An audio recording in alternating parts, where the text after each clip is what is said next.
시급일 0원? 장난하는 것도 아니고 급여 명세서를 열었을 때 제 눈을 의심하게 만든 숫자는 바로 그 일 0원이었습니다. 제 이름 이수진, 세 글자 옆에 선명하게 찍힌 그 숫자, 그리고 그 아래에는 우리 회사의 대표이사 한민석 회장의 단호하고도 무자비한 전자서명이 박혀 있었습니다. 전산 오류가 아니었습니다. 의도적인 처사였죠. 더 최악인 건 이 사실이 저만의 비밀이 아니라는 점이었습니다. 인사급여 시스템이 전사적으로 업데이트되면서 17영명의 전 직원이 한 회장이 제 인생에 새겨넣은 이 모욕적인 숫자를 볼 수 있게 된 것입니다. 즉시 제 휴대전화가 진동했습니다. 동료가 보낸 카카오톡 메시지가 화면을 밝혔습니다. 수진 팀장님, 이거 전산 오류 맞죠? 목이 메어왔습니다. 아니요, 오류가 아니었습니다. 그건 한민석 회장이 저의 가치를 박탈하고 저를 회사 내에 조롱거리고 전락시켰다는 것을 전 직원에게 공표하는 메시지였습니다. 아이러니하게도 참을 수 없는 상황이었습니다. 지난 12년 동안 저는 인사시스템 총괄팀장으로서 이 한울 다이내믹스를 지탱해 왔습니다. 경제 잡지 표지에 실리거나 투자자들과 악수를 나누는 화려한 위치는 아니었습니다. 하지만 제 손길은 모든 직원의 월급 통장, 모든 야근 수당 승인, 그리고 생산 라인이 멈추지 않도록 돌아가는 모든 근무 스케줄에 닿아 있었습니다. 저는 혼란이 한 회장의 제국을 집어삼키지 않도록 막아내는 보이지 않는 손이었습니다. 하지만 한 회장은 보이지 않는 손 따위에는 관심이 없었습니다. 그가 신경 쓰는 건 오직 세습과 유산뿐이었습니다. 그의 꿈은 이 거대한 기업을 아들에게 물려주는 것이었죠. 한태호. 오만함을 명품 향수처럼 두르고 다니며 회사를 마치 자신의 놀이터처럼 여기는 남자. 태호는 제가 앉은 그 자리를 얻을 자격이 없었습니다. 그저 핏줄이라는 이유로 물려받았을 뿐이죠. 그를 위한 자리를 만들기 위해 한 회장은 저를 시급일 0원짜리 인생으로 짓뭉개버리기로 작정한 것입니다. 그 대비는 너무나도 선명했습니다. 치욕의 쓰라린 밑바닥에서 공포가 밀려왔습니다. 어머니의 심장 약값은 선택사항이 아니었습니다. 약 없이는 이번 달을 넘기기 힘드셨으니까요. 냉장고 문에는 딸아이의 명문대 합격 통지서가 자랑스럽게 붙어 있었습니다. 아이의 꿈이 손에 잡힐 듯 가까이 있었지만 꿈은 푼돈을 기다려주지 않습니다. 시급일 0원으로는 두 사람의 미래가 실시간으로 강탈당하는 것을 지켜볼 수밖에 없었습니다. 충격으로 속이 텅 빈 것 같았지만 모욕감은 제 안에 무언가에 불을 지폈습니다. 작은 불씨였죠. 저는 소리 지르지 않았습니다. 항의하지도 않았습니다. 그저 그 숫자를 응시했습니다. 한 회장이 결코 감당할 수 없는 불을 질렀음을 직감하면서요. 12년 동안 제 지문은 한울 다이내믹스라는 거대 기업의 혈관 구석구석에 묻어 있었지만 아무도 그것을 보지 못했습니다. 17영명의 직원이 제 업무에 의존하고 있었지만 대부분은 제 이름조차 몰랐습니다. 저는 투자자들과 웃으며 악수하는 임원도 사보에 실리는 얼굴 마담도 아니었습니다. 저는 이 거대한 기계가 숨 쉴 수 있게 만드는 사람이었습니다. 제 시간에 꽂히는 월급, 일한 시간만큼 정확히 계산된 야근 수당, 공장이 멈추지 않도록 조정된 근무표를 설계한 조용한 건축가였습니다. 인사 시스템 팀장으로서 저는 다른 이들이 당연하게 여기는 일상적인 루틴을 구축했습니다. 화물 트럭 기사들은 제 시스템이 물류창고 근무조와 시간을 맞춰놓은 덕분에 언제 짐을 실어야 할지 알았습니다.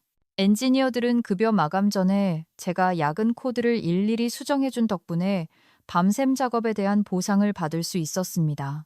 전국 각지의 공장들이 윙윙거리며 돌아갈 수 있었던 건 제가 인력 공백이나 중복 근무, 소리 없는 붕괴가 없도록 확인했기 때문입니다. 자부심만이 제가 가진 유일한 보상이었습니다. 저 없이는 한민석 회장이 그토록 자랑하던 이 제국이 진작에 금이 갔을 거라는 사실을 아는 것, 그게 제 자부심이었습니다. 어제 일처럼 생생한 위기 하나가 떠올랐습니다. 급여 시스템 오류로 3개 사업부의 상여금이 잘못 계산되어 명절을 앞두고 수백 명의 직원에게 돈이 덜 지급된 적이 있었습니다. 노조는 변호사를 대동했고 직원들은 격분했으며 소송은 불가피해 보였습니다. 저는 48시간을 꼬박 밤새우며 기록을 뒤지고 모든 항목을 대조해 숫자를 맞췄고 겨우 분노를 잠재울 수 있었습니다. 그 직후 한 회장은 기자회견장에 들어서서 어깨를 펴고 침착한 목소리로 카메라를 향해 자신이 직접 문제를 해결했다고 말했습니다. 제 이름은 단 한 번도 언급되지 않았습니다. 그는 제 탈진을 딛고 만들어진 박수갈채를 즐겼습니다. 그것이 제 커리어의 리듬이었습니다. 회사를 지탱하는 건 저였지만 영광은 그가 가져갔습니다. 하지만 자부심조차 혼자 감당해야 할 때는 공허해지기 마련입니다. 조용한 순간마다 고독은 어떤 위기보다 더 무겁게 짓눌렀습니다. 자부심이 오른 월세를 해결해 주지는 않았습니다. 자부심이 병원비를 내주지도 않았습니다.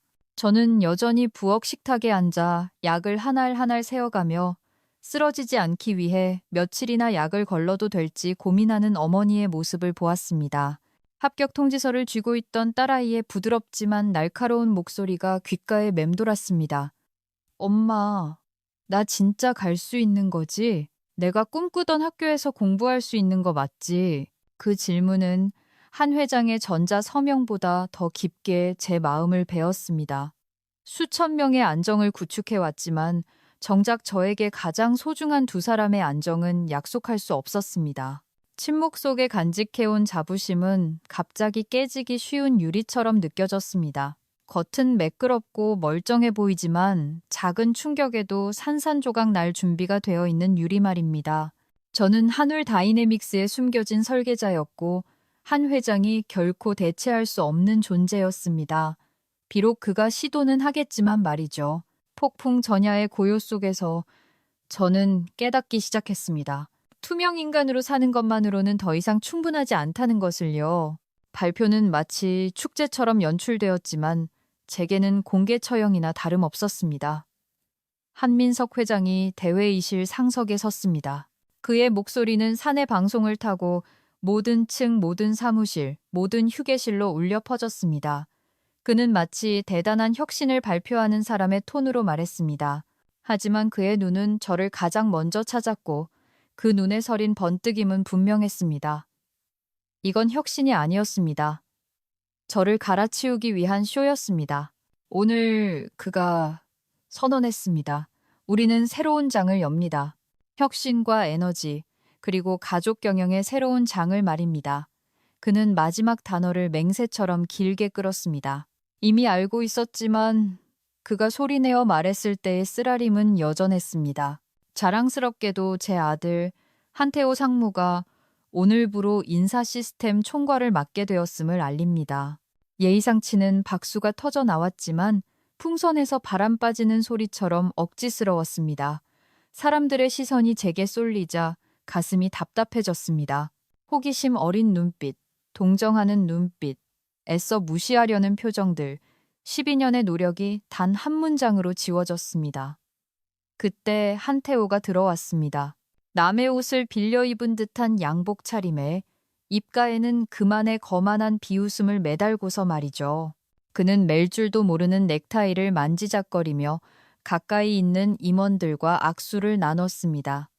그의 자신감은 오로지 그의 성에서 나온 거품일 뿐이었습니다.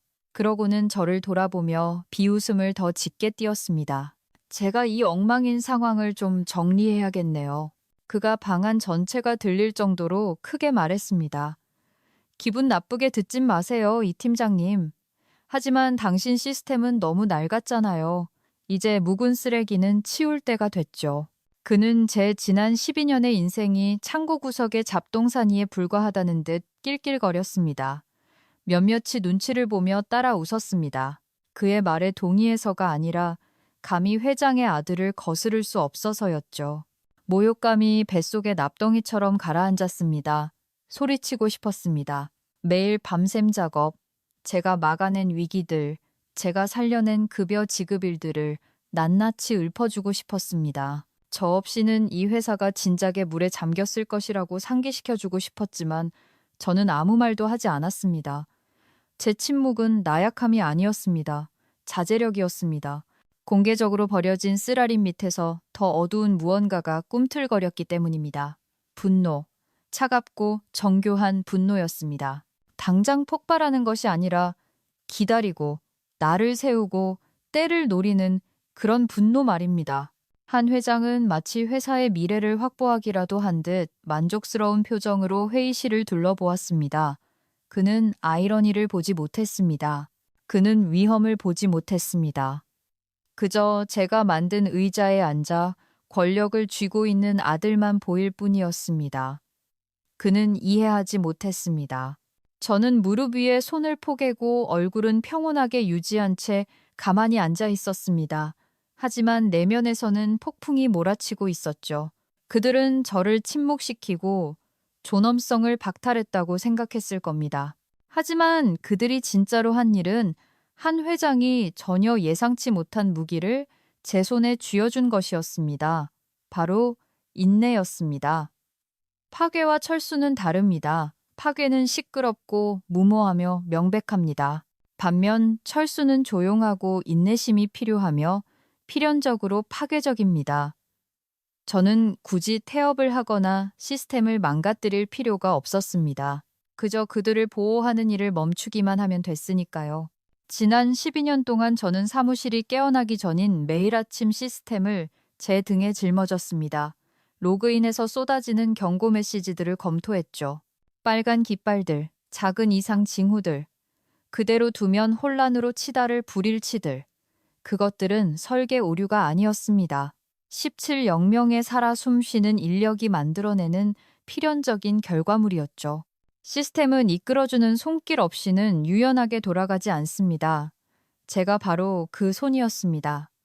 그리고 12년 동안 저는 남들이 보지 못하는 것들을 수정해 왔습니다.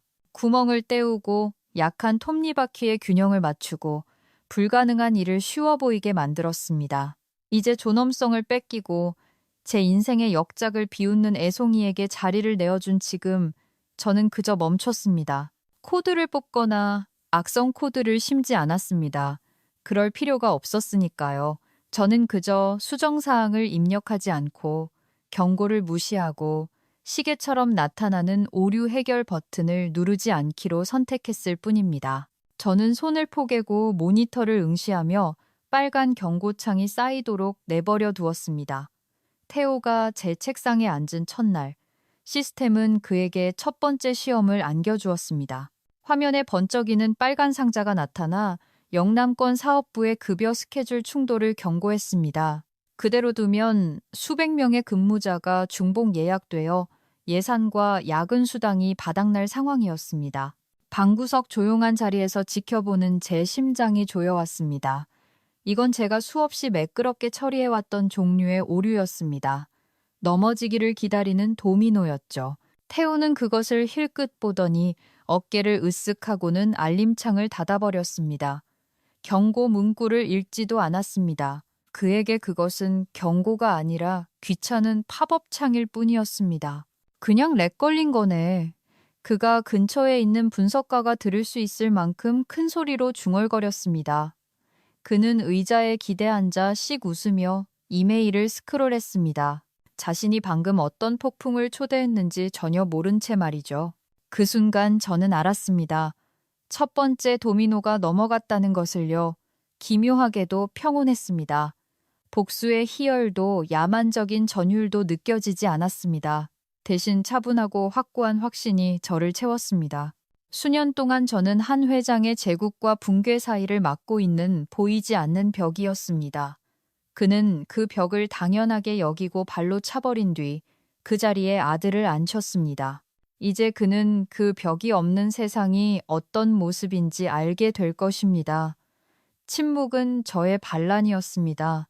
자제력은 저의 무기였습니다. 소리치거나 따질 필요가 없었습니다. 그저 손을 놓기만 하면 되었습니다. 그 고요 속에서 제 안의 결심이 굳어졌습니다. 그들의 실수를 고치러 달려가지 않으리라. 오만함의 대가로부터 그들을 보호하지 않으리라. 한민석 회장이 숭배하던 제국은 제가 비밀리에 유지해온 환상 위에 지어진 것이었습니다. 저 없이 그 환상은 빨간 경고등 하나씩 켜질 때마다 금이 갈 것이고, 태호가 한때 저의 정밀함을 요구했던 그 경고를 무시하는 순간 제 가슴 속에서는 확신의 불씨가 타올랐습니다. 추락은 이미 시작되었다고 태호는 자신을 증명할 기회를 원했습니다. 피아니스트가 교향곡에 첫음을 치기 위해 건반 위에 손을 올린 것처럼 제 옛 의자에 앉아 키보드 위에 손을 띄우고 몸을 앞으로 숙이는 그의 모습에서 그것을 볼 수 있었죠. 시스템 대시보드가 화면 가득 펼쳐져 있었고 빨간 경고등과 주황색 주의 신호들이 빛나며 세심한 주의를 요구하고 있었습니다. 각각의 경고는 수천 가지의 숨겨진 결과를 속삭이고 있었죠. 하지만 그는 이해하지 못했습니다. 그에게 경고등은 연구해야 할 신호가 아니라 치워버려야 할 장애물이었습니다. 이거 쉽네. 그가 옆에 서 있는 분석가에게 으스댔습니다. 이거 봐요. 그러고는 자신감을 가질 자격도 없는 사람, 특유의 그 자신만만한 태도로 태호는 제가 12년 동안 절대 손대지 않았던 버튼을 클릭했습니다. 일괄 승인. 플라스틱을 두드리는 가벼운 소리에 불과했지만 제게는 총소리처럼 들렸습니다. 맥박이 치솟고 숨이 턱 막혔습니다. 시스템이 취약하다는 건 알고 있었지만 그가 그 단 하나의 명령어를 누르는 것을 보는 순간 등골이 오싹해졌습니다. 효과는 즉각적이었습니다. 화면에 초록색 체크 표시가 폭포수처럼 쏟아져 내렸습니다. 줄마다 번쩍이며 마치 문제들이 사라지는 것처럼 보였죠. 훈련받지 않은 눈에는 효율적이고 강력하며 결단력 있어 보였을 겁니다. 태호는 분석가를 돌아보며 씩 웃었습니다. 봤죠? 문제 해결. 이게 리더십이지. 하지만 저는 알았습니다. 시스템은 문제를 해결하고 있는 게 아니었습니다. 문제를 증식시키고 있었죠. 그가 무시한 모든 빨간 경고는 네트워크 전체로 복제되었습니다. 영남권의 급여 충돌 하나가 모든 사업부에 흩어진 수천 개의 불일치 항목이 되었습니다. 작은 야근 수당 계산 오류가 수백 건의 이중 근무로 부풀려졌고 모두 지급 가능으로 기록되었습니다. 배송 스케줄이 겹쳐서 서로 취소되었다가 다시 새로운 요청으로 나타났습니다. 기계는 인간이 되돌릴 수 없는 속도로 혼란을 복제하고 있었습니다. 저는 양옆에 둔 손을 꽉 쥐어 손톱이 손바닥을 파고드는 것을 느꼈습니다. 이것은 제가 두려워하면서도 동시에 기다려온 순간이었습니다. 제가 아니라 아버지에게 잘 보이고 싶어 안달난 애송이의 오만함이 첫 번째 도미노를 밀어버린 것입니다. 분석가는 눈치채지 못했습니다. 그에게는 그것이 효율성으로 진보로 보였습니다.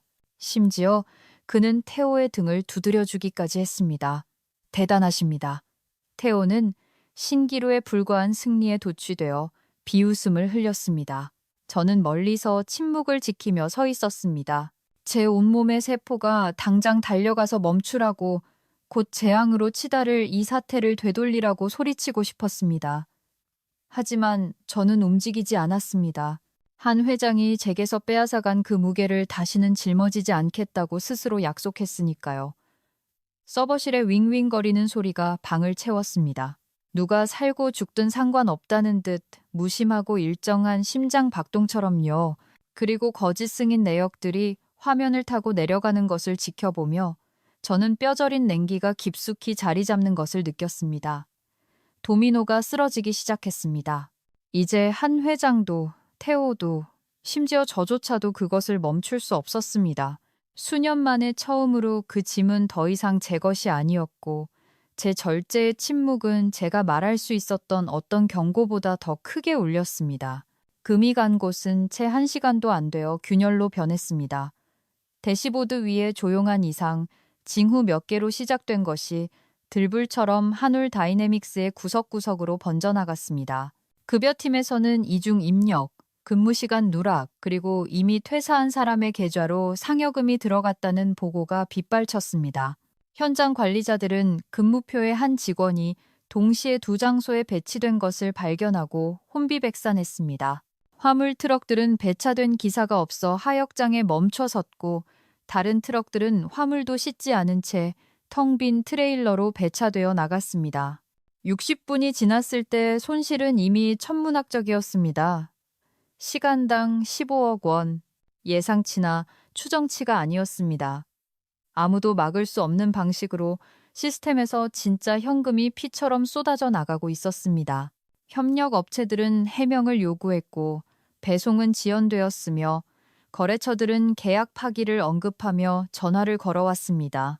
한때 저의 조용한 걸작이었던 시스템은 이제 태우의 전쟁터가 되었고 사상자들은 공장 바닥에 쌓여가고 있었습니다. 인적 피해가 폭발했습니다. 적게 받던 노동자들은 갑자기 월급이 부풀려져 들어왔고 아예 받지 못한 사람들도 있었습니다. 혼란은 분노로 바뀌었습니다. 울산 공장에서는 기계공들이 작업을 중단하고 급여 명세서를 카메라에 들이대며 영상을 찍었습니다. 이게 한울 다이내믹스 꼴입니다.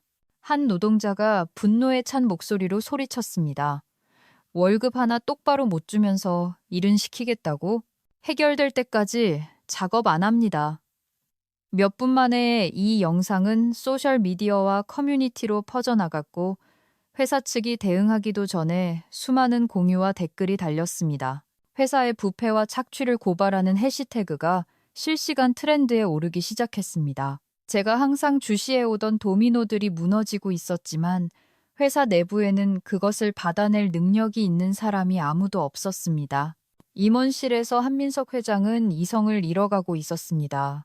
보고에 따르면 그는 복도를 씩씩거리며 돌아다니며 IT팀에게 고함을 지르고 존재하지도 않는 즉각적인 해결책을 내놓으라고 닥달했습니다. 그는 회의 도중 주먹으로 테이블을 내리치며 소리쳤습니다.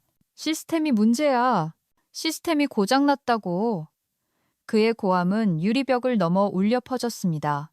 하지만 그를 바라보는 직원들의 표정은 진실을 말하고 있었습니다. 시스템이 고장난 게 아니었습니다. 고장난 건 바로 그였습니다.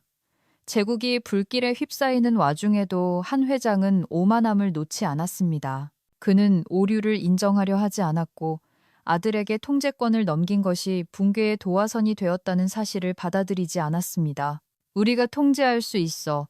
그는 압박감에 갈라지는 목소리로 주장했습니다. 하지만 그의 등 뒤로 끝없이 뜨는 빨간 경고창들이 가득 찬 화면은 그가 더 이상 침묵시킬 수 없는 또 다른 이야기를 하고 있었습니다.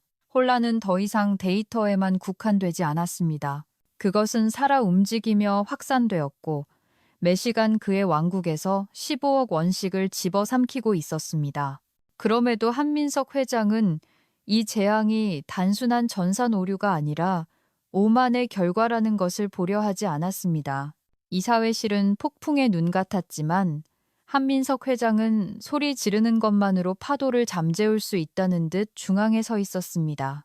얼굴은 붉게 상기되었고 넥타이는 풀어 헤쳐져 있었으며 한마디 내뱉을 때마다 번쩍이는 참나무 테이블을 손바닥으로 내리쳤습니다. 시스템이 망가졌어. 그가 포효했습니다.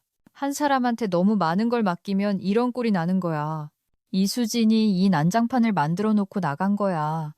매시간 수십억이 피처럼 흐르는 건 다 그 여자 때문이라고. 그의 말은 유리벽을 타고 복도로 흘러나갔고 비서들과 대리들은 못 들은 척 고개를 숙였습니다. 제 이름이 마치 저주처럼 그의 입에서 튀어나왔습니다. 제가 그의 제국을 10번도 넘게 구해낸 사람이 아니라는 듯이 말이죠. 저는 초대받지 않았지만 완전히 쫓겨나지도 않은 채 뒷구석에 조용히 앉아 저에게 모욕을 주었던 남자가 오만함으로 자신의 권위를 수습하려 애쓰는 모습을 지켜보았습니다. 그 여자가 저지른 오류를 찾아내 한 회장이 IT 본부장에게 쏘아붙였습니다. 코드를 뒤지든 오버라이드 기록을 찾든 뭐든 찾아내. 그 여자가 사보타주 태업을 한 게 분명해. 다른 놈이 이랬을 리가 없어. 본부장은 불편한 듯 몸을 뒤척였습니다. 그의 팀은 이미 감사 기록과 접속 로그를 샅샅이 뒤지고 있었으니까요. 벽면의 스크린들이 빛나고 데이터 줄들이 눈으로 쫓기 힘들 만큼 빠르게 흘러갔습니다. 한 회장은 그 뒤를 서성거리며 무능함과 배신에 대해 중얼거렸습니다. 그는 진실이 등잔 밑에 있을지도 모른다는 생각은 단 한 번도 하지 않았습니다. 그때 수석 분석가가 입을 열었습니다. 조심스럽지만 단호한 목소리였습니다. 회장님, 연쇄 오류를 일으킨 승인 기록을 추적했습니다. 모두 동일한 전자서명을 담고 있습니다. 그는 침을 꿀꺽 삼키며 잠시 멈췄습니다. 한태호 상무님입니다. 방 안에는 날카로운 침묵이 내려앉아 공기마저 베어버릴 듯 했습니다. 한 회장은 얼어붙었습니다. 턱에 힘이 들어갔고 테이블을 짚은 손가락 마디가 하얗게 질렸습니다. 잠시 동안 마치 발밑의 바닥이 꺼진 것 같은 표정이었습니다. 말도 안 돼. 여전히 오만함을 붙잡은 채 그가 말했습니다. 잘못 읽은 게 분명해. 다시 돌려봐. 하지만 분석가는 고개를 저었습니다. 3번 돌려봤습니다. 로그는 일관됩니다. 한 상무님이 일괄 승인 기능을 사용하셨습니다. 그게 오류를 복제시킨 원인입니다. 한 회장의 눈빛에서 부정이 깜빡거렸지만 그는 억지로 목소리를 높여 더 화를 냈습니다. 걔가 그런 실수를 할 리 없어. 내 아들이야. 걔는 이수진이 남긴 낡은 프로세스를 정리하고 있었을 뿐이라고. 이건 여전히 이수진 잘못이야. 그의 말은 공허하게 들렸습니다. 가장 충성스러운 이사들조차 그의 시선을 피했습니다. 그들의 침묵은 벌거벗은 임금님의 옷이 사라졌다는 것을 인정하는 무언의 동의였습니다. 저는 무릎에 손을 얹고 가만히 앉아 아무 말도 하지 않았습니다. 온몸의 근육이 진실을 외치고 싶어 아우성쳤습니다. 이 위태로운 제국을 살려내기 위해 제가 쏟아부은 그 수많은 세월을 폭로하고 싶었습니다. 하지만 침묵이 더 강했습니다.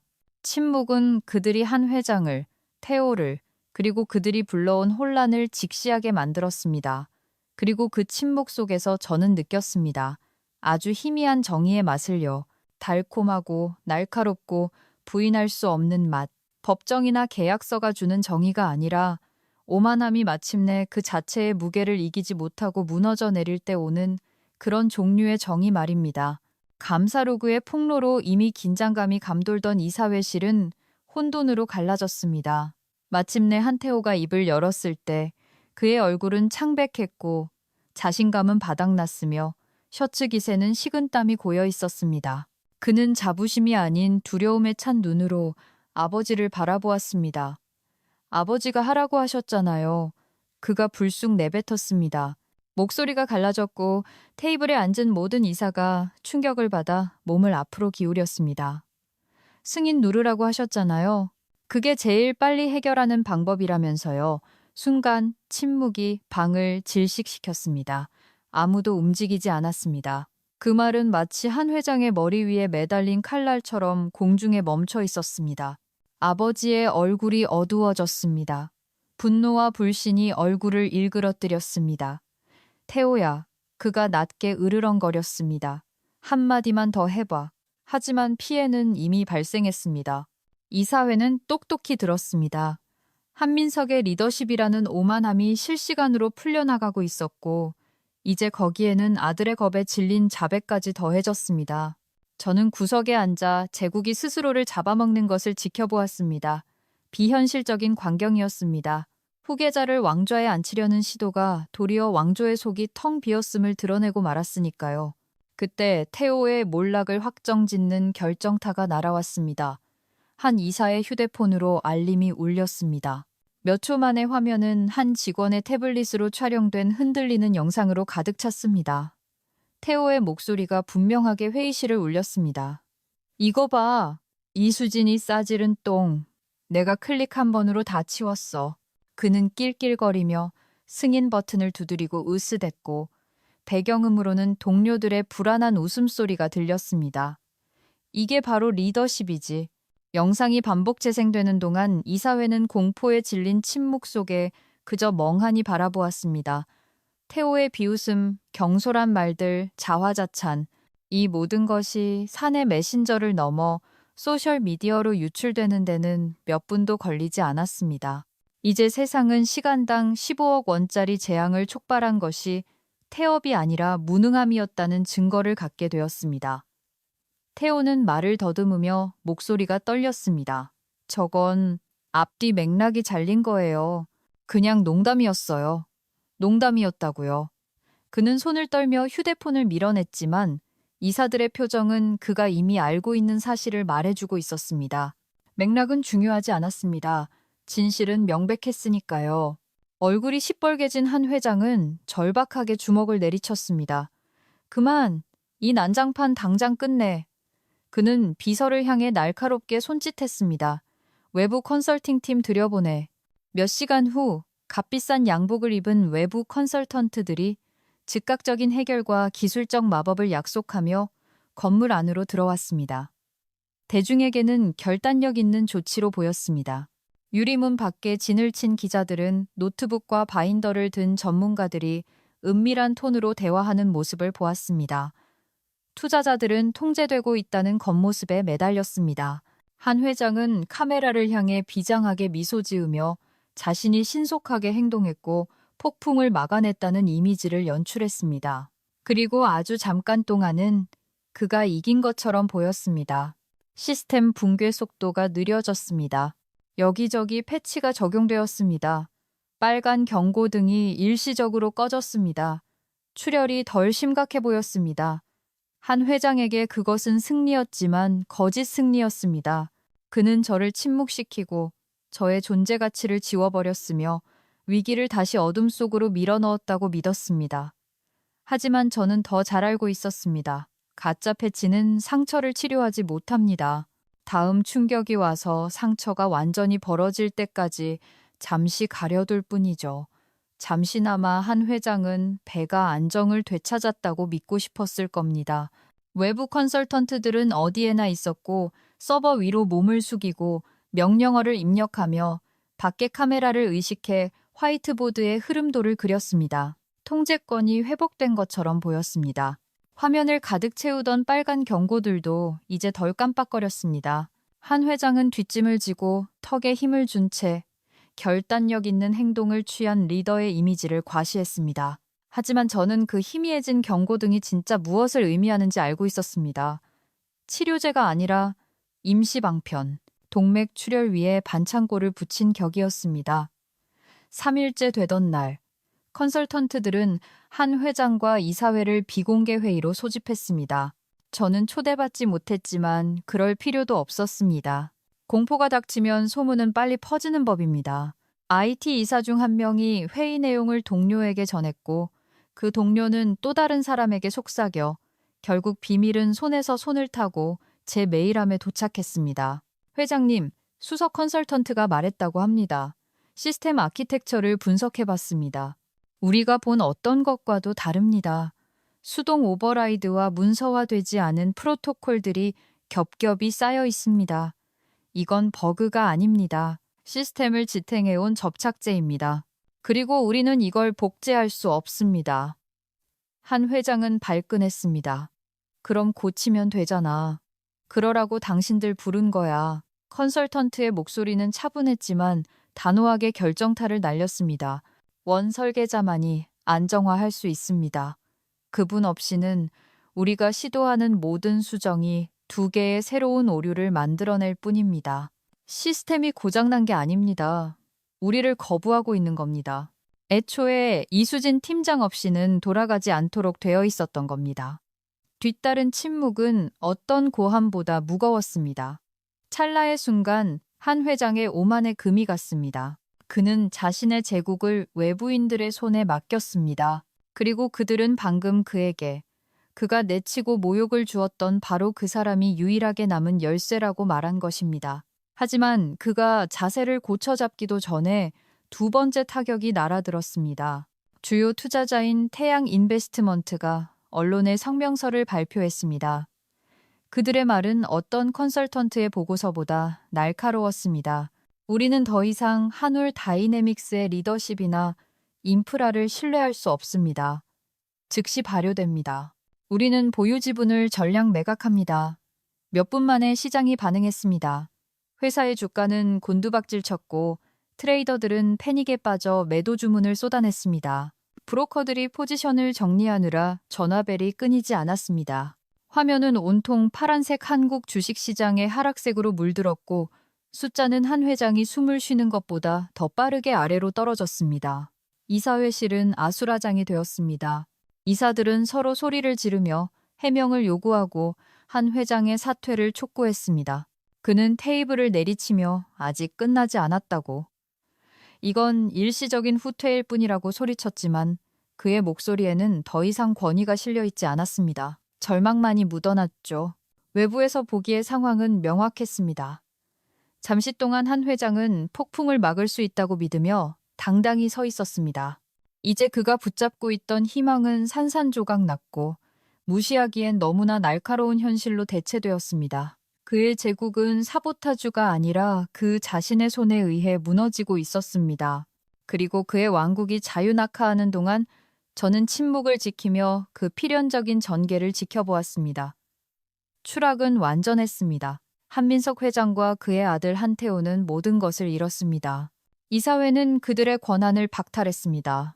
투자자들은 그들을 버렸고 흔들리지 않을 거라 믿었던 제국은 오만함의 무게를 이기지 못하고 무너졌습니다. 설상가상으로 한 회장이 출혈을 막기 위해 보험사를 찾았을 때 문은 굳게 닫혀 있었습니다. 조사관들이 조작된 기록, 위조된 정책, 그리고 수년간의 조작을 밝혀냈기 때문입니다. 보험사들은 단 한 푼도 지급하기를 거부했습니다. 매시간 15억 원씩 쏟아져 나간 모든 돈은 한 회장의 개인 재산에서 빠져나갔습니다. 그의 부동산, 고급 차들, 그의 유산, 이 모든 것이 매각되고 청산되고 지워졌습니다. 언론은 독수리 떼처럼 달려들었습니다. 모든 경제면과 저녁 뉴스의 헤드라인이 장식되었습니다. 한울 왕조의 몰락. 이 문구는 굳어져 방송사와 소셜미디어에 메아리 쳤고 오만함이 불러온 파멸을 뜻하는 대명사가 되었습니다. 태호가 자랑질하던 영상은 이사회에서 고함치는 한 회장의 영상과 나란히 재생되었습니다. 전 세계가 부자의 몰락을 실시간으로 지켜보았습니다. 그리고 저는 더 이상 그들의 그림자 속에 있지 않았습니다. 저는 옆으로 비켜서 있었고 침묵은 제가 말로는 결코 할 수 없었던 일을 해냈습니다.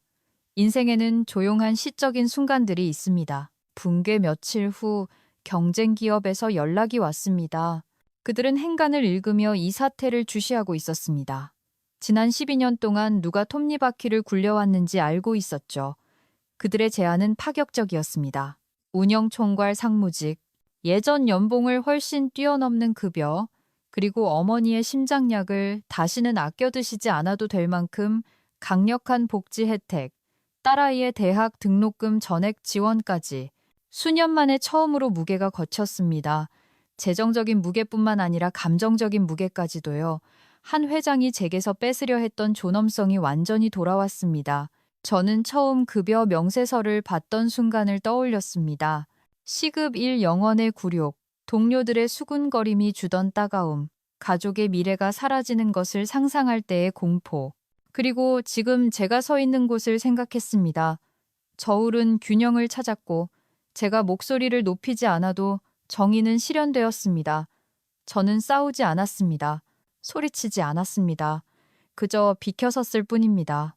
그리고 쓰러지는 도미노들의 침묵은 저의 정의가 되었습니다. 때로는 정의가 시끄럽지 않을 때도 있습니다. 때로는 오만함이 스스로를 파멸시키고 존엄성이 제 집을 찾아갈 것이라는 조용한 확신이 정의가 되기도 합니다. 이 수진의 이야기가 여러분의 마음에 와닿았다면 아래에 생각을 남겨주세요. 댓글을 달고 좋아요를 누르고 침묵이 힘이 될 수 있다는 사실을 잊고 사는 누군가에게 이 영상을 공유해주세요. 그리고 구독하는 것도 잊지 마세요. 정의에 관한 더 많은 이야기들이 여러분을 기다리고 있습니다.